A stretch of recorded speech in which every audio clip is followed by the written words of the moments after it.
Yeah, it's cash. Get him. DJ Deuce McGuire, this hot as a log fire. Spark the lighter in the 303. We wrestle at the quarry. Golden, Colorado. Mercury Pro Wrestling Academy. Elevated wrestling. Yeah. Hashtag follow if you know the motto. Can't stop now. Got the need for speed. Combustion and concussion. Championships in my vision. I put the key in the ignition. Such an easy decision. I got a hustler's ambition. Wrestling at its best. Welcome to the show I put on for Rocky Mountain Pro. Let's go. Yeah, it's cash. RMP Radio is back on the air. I am your host, Mr. Fourth Row, and on the airwaves with me right now is Jumbo Zamore. Jumbo, how are you doing? Doing well. It's a pleasure to be here. All right, great. Well, you are the, I think, first guest to been on RMP Radio with two different hosts.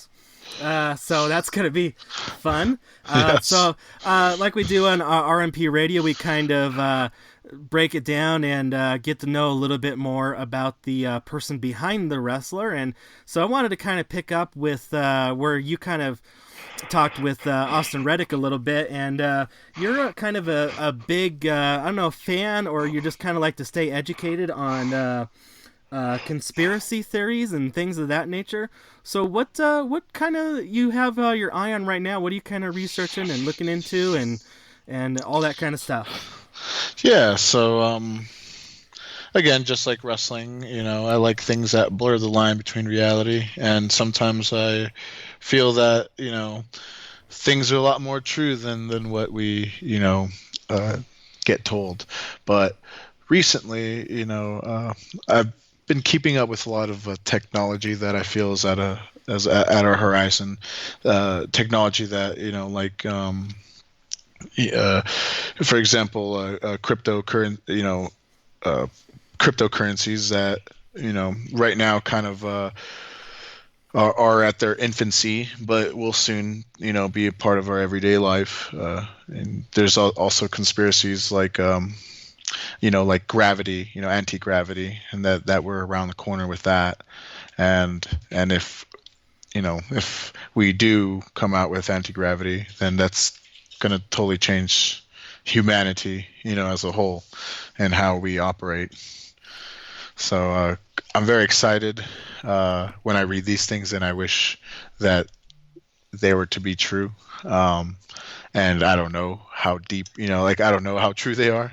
But I like to keep an open mind and look into things and always ask questions, because there's what I've noticed is that there's been a lot of things that, for example, in the 80s that were considered a conspiracy, and today they are no longer a conspiracy, and they are, an everyday part of life. For example, like elements that certain scientists talked about that didn't exist, but in recent years now exist. For example, I think it's element 114, 115, and 116. But things like that, where we have discoveries, but they're kind of kept on, on a hush hush. And once they've, figured out, then they're put out for the public. They're no longer something to be hidden. And so that's why I asked questions today as to, like, what do they have today? What kind of technologies or secrets do, whether it's our government or different entities, what are they keeping from us that they know today that maybe in perhaps 30 years will be an everyday part of life? And I think that maybe anti-gravity is one of those things. Oh, okay. So that's actually you mentioned a whole bunch of things there. Let's kind of break these down a little bit one by one. Okay. So you're talking about cryptocurrency. So cryptocurrency, people, things like Bitcoins and such that. So how do you think that's going to become a part of our everyday life? What do you see? What do you think? Well, we already kind of we've already been living with fiat currencies, but it's the way that things kind of operate is that it's not necessarily what's best for the people as a whole, but what's best for those governing the money, like banks and corporations. So in the long run, I believe that they're going to adopt this system because it is a better way of tracking and keeping things honest, to a certain degree, more so than physical currency. Versus like the gold standard. Correct. Okay. And there's only so much gold on the world that, especially if we're dealing with inflation and all sorts of other factors, that all the gold in the world eventually won't be enough. So, so there has to be a different way of kind of valuing money, money or traded goods. Right. Yeah. Okay. I get you. And plus, there's also minor little thing, but gold with being a physical thing, it does dissipate.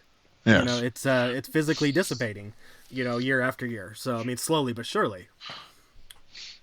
Yeah, and that's why I feel that eventually they will adopt a system that is like crypto. They're figuring it out, just like any other new technology. The internet was the same way.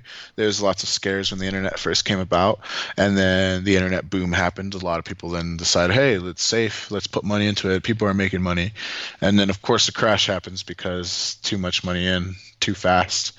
But the internet changed the way that we operate and live day-to-day life, and I believe that crypto is just another one of those technologies that's like that. At first we're scared, we're weary of it, we're not sure, and we see the dangers, but eventually we work through them and we adopt it. Okay. So speaking of conspiracies, things like this, the inventor of cryptocurrency, I can't think of his name, but what do you think? Where do you think he's at? Do you think he's still around, or what's going on? So the inventor or the creator of what they called the SHA-256 encryption, his name was Satoshi Nakamoto. Okay. He nobody actually knows who he is. So he has no idea.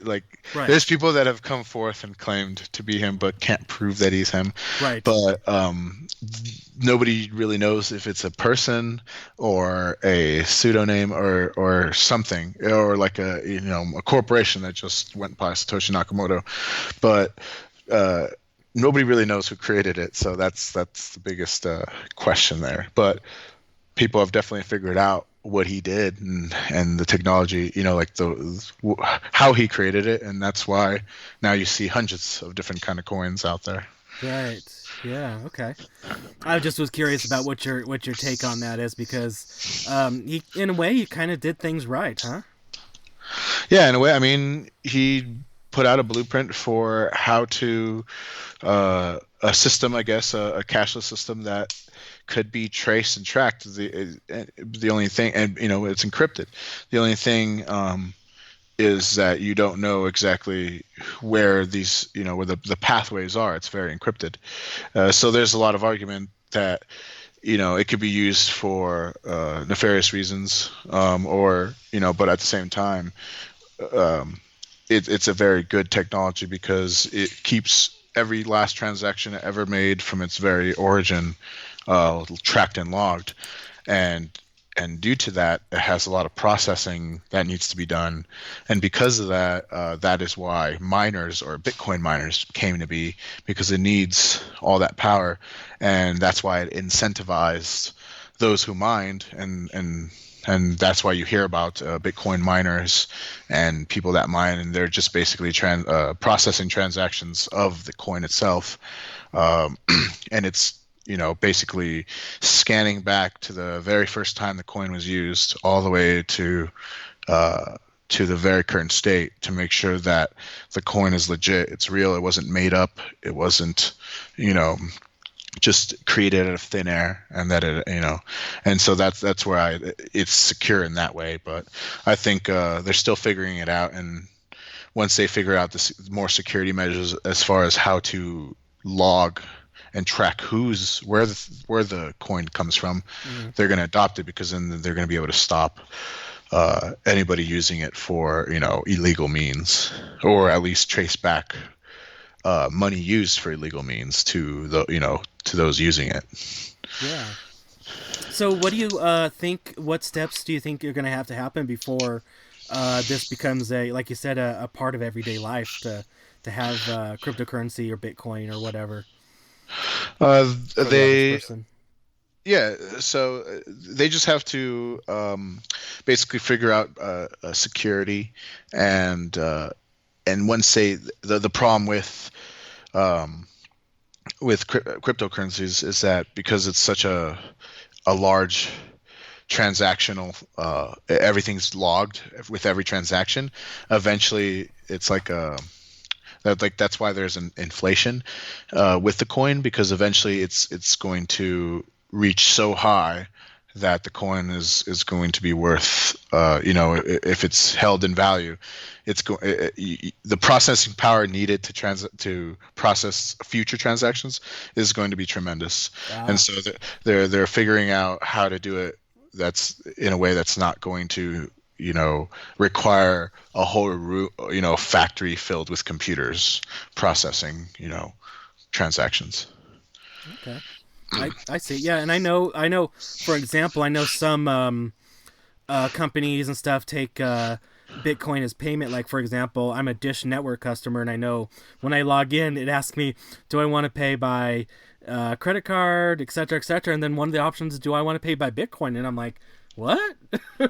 so that's always interesting to see companies accepting payment for services with Bitcoin. Yeah, and I don't know if they're still out there, but for a while I've seen the ATM machines that you can exchange Bitcoin for money if you have your your app with you. Right. So yeah, I've seen those too. But isn't it like you're not going to buy what the value of one Bitcoin is right now? You're not necessarily going to be buying a whole Bitcoin. You're going to be buying like a fraction of a Bitcoin, most correct, likely. Yeah. You don't buy a whole Bitcoin, and it's all in pieces. You just buy whatever the amount of value that you're spending. Right. And of course, there's like a fee with sending and receiving money, but it's very small. But yeah, it's like a stock where the stock goes up and down in value, but your value is basically what it's worth. And if you want to spend $20 of it, you can. You're not obligated to spend a whole coin or something like that. I gotcha. Cool. All right, so you had also mentioned back in the day that element, what was it? Did you say 114, 115, 116? What elements were those that got declassified, per se, that you were talking about? So these elements, like Muscovian, Tennessean, Agunesian. Sorry, I'm not very good with pronouncing them. That's okay. And Nicomium. They're element 113, 115, 117, 118. Okay. These have been recently added, I believe in 2017 or 16. Or I guess these classified and added. But they apparently our governments around the world have known about these elements. The only problem was they were only able to create it for a fraction of a second. It was very unstable, so they weren't able to get a stabilized version of it. And then I guess Russia created a stabilized version of it, and that's why they were able to name it Muscovian. But this element is extremely expensive to create, and very hard to make. You can only make a few, or apparently we've only been able to make a few, like nanograms of it or something like that, and it costs millions of dollars to make because you need a certain type of calcium, and you need to shoot the calcium. Basically, you need to shoot a light particle through a heavy particle, and the process takes a lot, but nonetheless, they finally were able to create a stabilized version of it, or of these elements, and to me, that tells me that there's still a lot of different elements and things out there in the universe that we still have yet to even discover, or that we're still discovering, and that those elements that we're figuring out could be used as, propulsion. They could be used as fuel. They could be used in different manners. It's just a matter of finding better uses for them. But a lot of scientists have theorized that, especially Muscovian 115, that it could be used to power up, as a power source, and a little bit of it could power the whole planet, theoretically. And so I think that, we're very close to figuring out our problems with, with power, with, I guess, like, I was going to say, like, our infrastructure, right. Right now our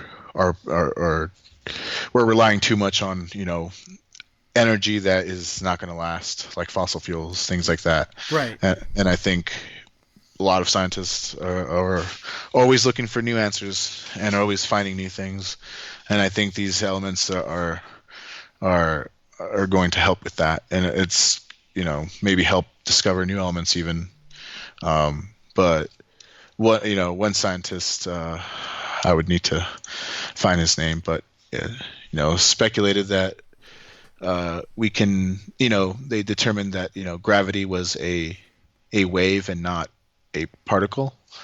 And so, that being said, they say that perhaps they can create a machine that can put out waves of gravity. And if that's the case, then that means we're not too far off from anti-gravity, because we can maybe make a machine where you put, those wave creating gravity machines like underneath a vehicle, for example, and have it repel.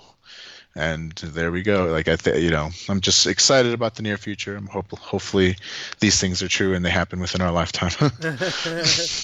Oh, so let me step back for just a moment. So you're talking about the power, powering, and not being dependent on fossil fuels, but isn't this kind of a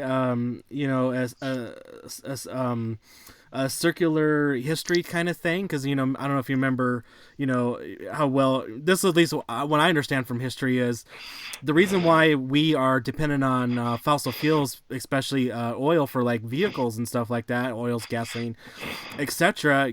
We were actually probably going to be heading to having cars based on burning alcohol, but because of the railroads and the Rockefellers and such and that kind of stuff, that changed their direction. So speaking of conspiracies, do you think the people that are in power with power right now basically are going to, not be going to be holding on with a vice grip on their, to not let go?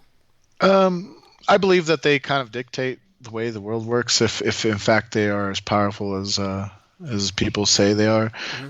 And that being said, I believe that whatever they make popular will be popular. So I heard a press conference by one of the Rockefellers talking about fossil fuels and how they were going to exit the market, slowly phase out themselves being involved in fossil fuels, and get involved in other ventures. So that tells me that, perhaps, if we start hearing about like, electric cars and that, you see that getting a big push, a big, I believe that they have, something to do with that, that's what they, want us to have or to adopt. And so I think that fossil fuels, that although they control it, the big corporations that control oil, I think they're thinking 20, 30 years in the future. They're not thinking about right now. And so they're probably already looking for alternatives to, phase out in case that, fossil fuels don't work out, in the long term, that is. Okay. Yeah. All right. Yeah. I mean that makes sense. So then you said you're also, very excited about anti-gravity things. So cars, vehicles, placement, movement of objects, things of that nature. Yeah. What else do you think they could possibly use for anti-gravity stuff? Any thoughts? Well, productivity, like being able to move large objects that normally would take special machinery and vehicles and a long time. The way I see it, like that's where it's really going to be the game changer. We're going to be able to even venture into places, for example, the ocean, where there's tremendous pressure. Down in Marianas Trench, perhaps we could build something where it could manipulate the gravity around this vessel where it's not getting all that pressure. And we'd be able to safely venture down there for long periods of time, or even build something down there. We could, as far as medical, there's a lot of things that could be done with it, or for example, like safety, you can create these anti-gravity, for example, like instead of a airbag in your car, you have something that stops you from impacting something due to gravity. And since gravity is being manipulated and not for the inertia, there'd be no inertia, so you wouldn't really feel yourself being tossed around or things like that. So we could use it for as a pillow or things like that. There's a lot of uses as far as of course there'll be millions of fun uses for it. But I think turning a vehicle into an anti-gravity vehicle where it now doesn't have to deal with the friction of roads, tires, the wear and tear of that, and it can fly, it could float all the way to its destination without any friction or problems. And so things like that would change our course. But it takes one invention to really change the course of history, like you pointed out, even for example Tesla, they say had he succeeded with his pumping tremendous electricity into the ionosphere, that would interfere with our modern day electronics, and so modern day electronics would have never existed because the tremendous electricity would fry all modern electronics, anything with chips and capacitors. So we would have to we would branch off into a new direction of figuring things out. Yeah, so an alternate timeline, if we could borrow a phrase from Back to the Future. Yes, correct. Talking about anti-gravities and hoverboards and things of that nature. Yeah, we're close. I think we got that the thing we call the hoverboard, but it's got the two wheels. Yeah, that's true. That's true. Very true. That's the first step. The next step is get the wheels off. Yeah. So what 80s conspiracies were you fascinated that when you finally got to hear that they I keep going back to this declassified and that are no longer conspiracies? Did you what were the ones that kind of really stood out to you? Well, one of them was biometrics, or like scanning of your fingerprints. Back in the 70s and 80s, it was like it's something very small that I know. Like people think, they want some profound, crazy conspiracy, like aliens are real or something like that. But to me, it's the technology, like the things like they say, like biometrics are real, like scanning of your hand was a real thing, and back then, anyone that talked about it was considered, crazy or something because they didn't see it. But now you can go to college, you sign up for class, you scan your hand and prints out your ID right then and there. Go for it. Were you going to say something? Oh no, I was going to say no. You're totally right, because it's a commonplace now, but back then it was not so common to think about that.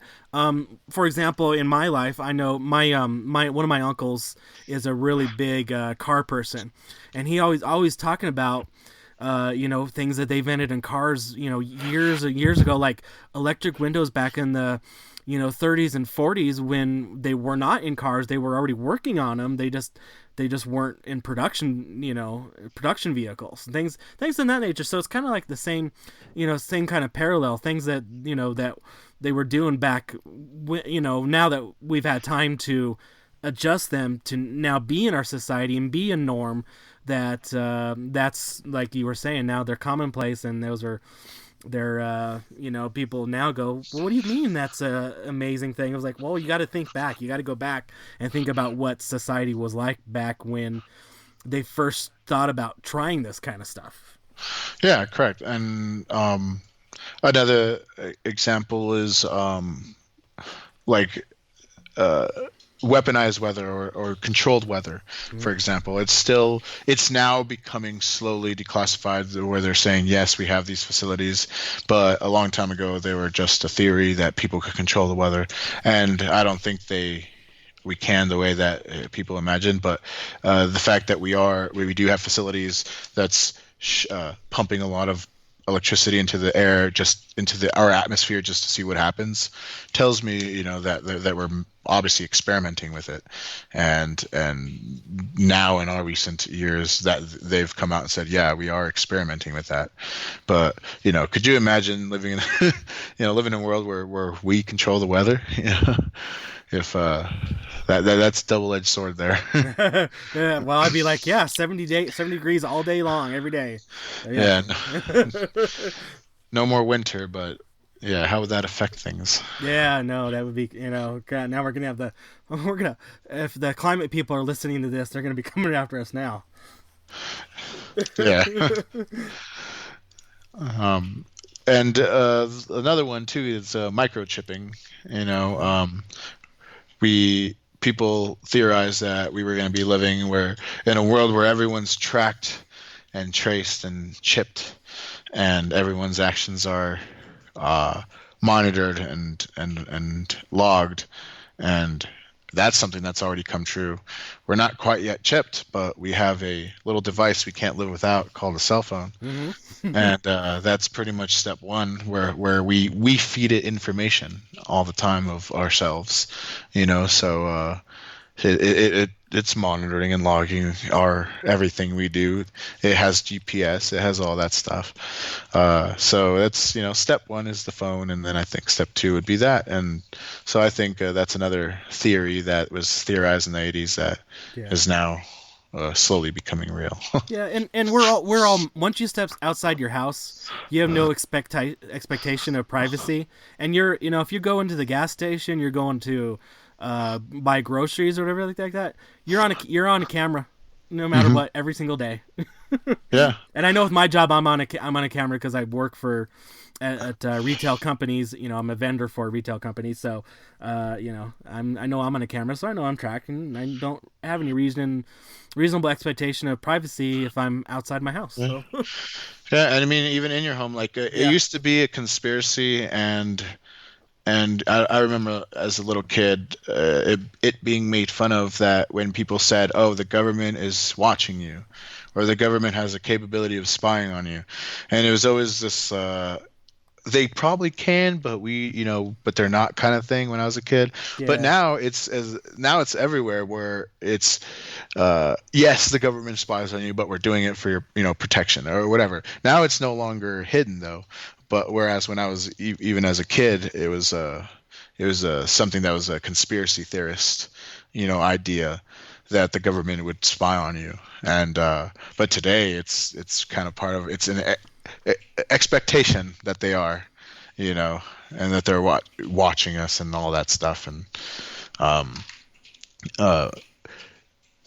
it kind of just happened where I feel like nobody even put up too much of a protest with it. It's just like, hey, it's true, we are spying, but we're doing it for your protection, so it's okay.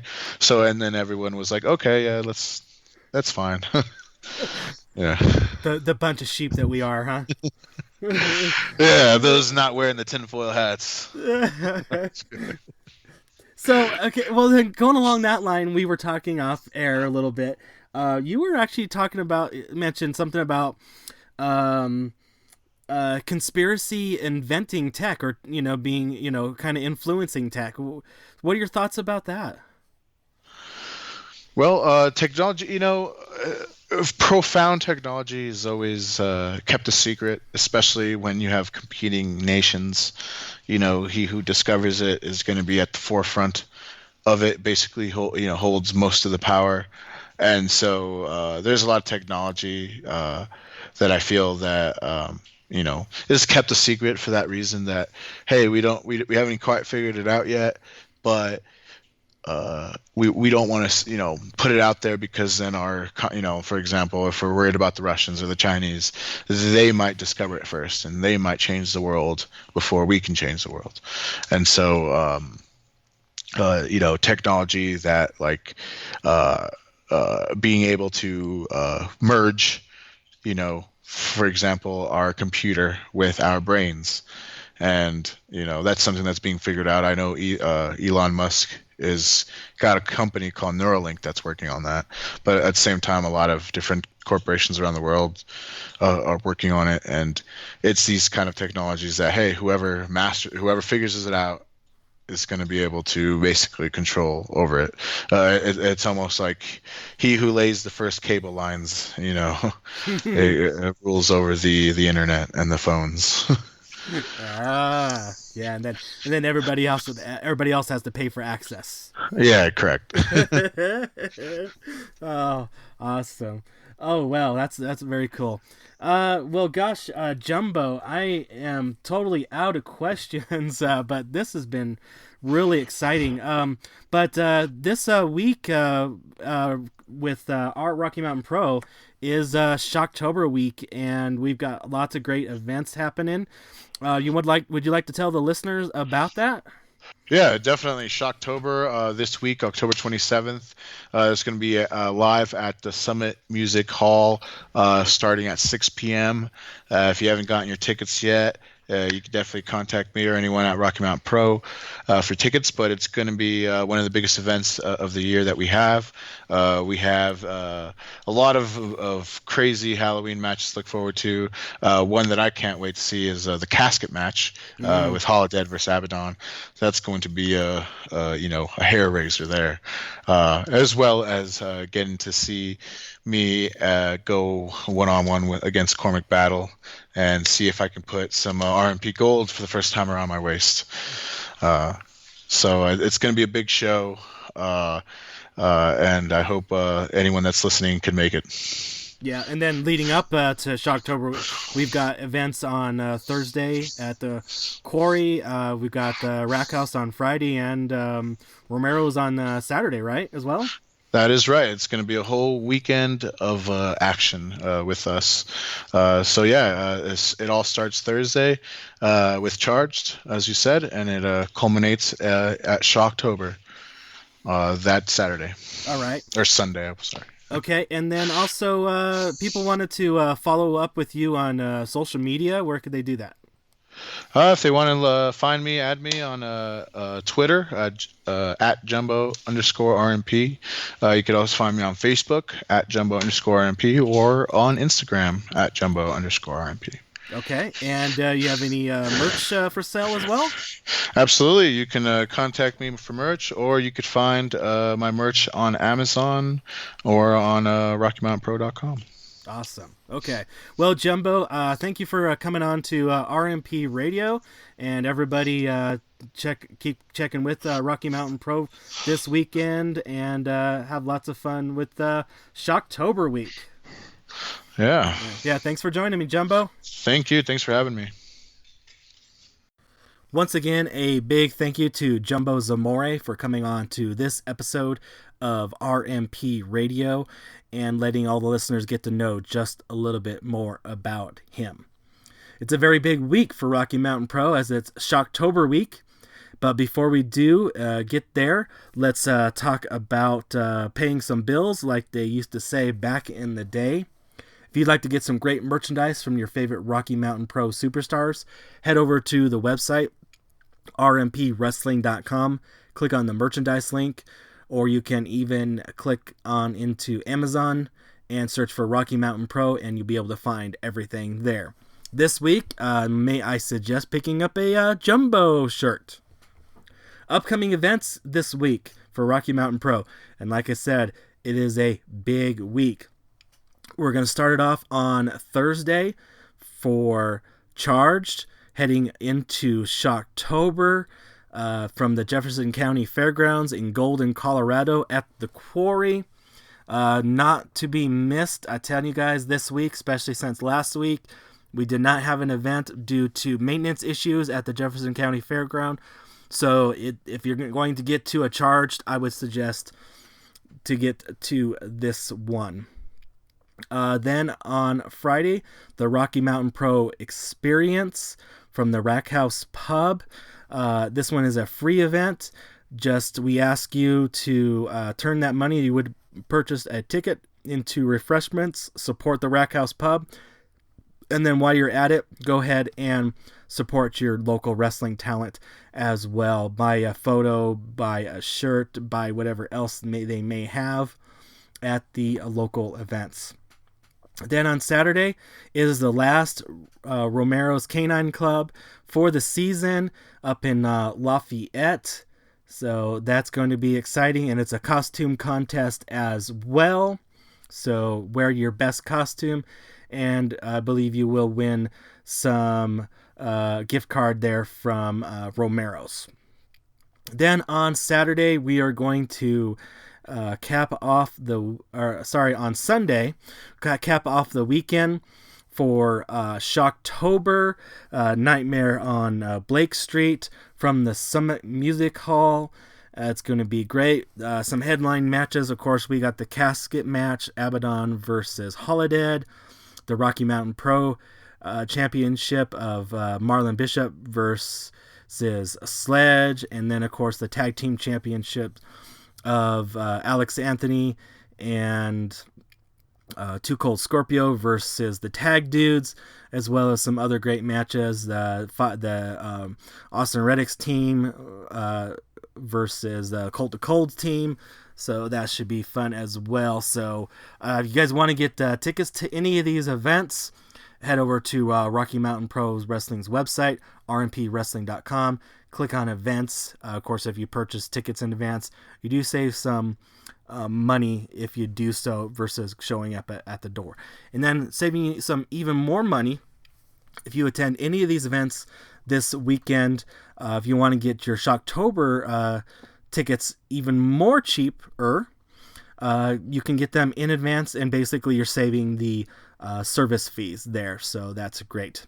If you are unable to attend because you're not in the area or just are a little time constrained, you of course can watch us on Fight TV, twitch.tv/Rocky Mountain Pro. You can find matches on the YouTube channel, youtube.com, Rocky Mountain Pro, and you can even find it on impactplus.tv as well.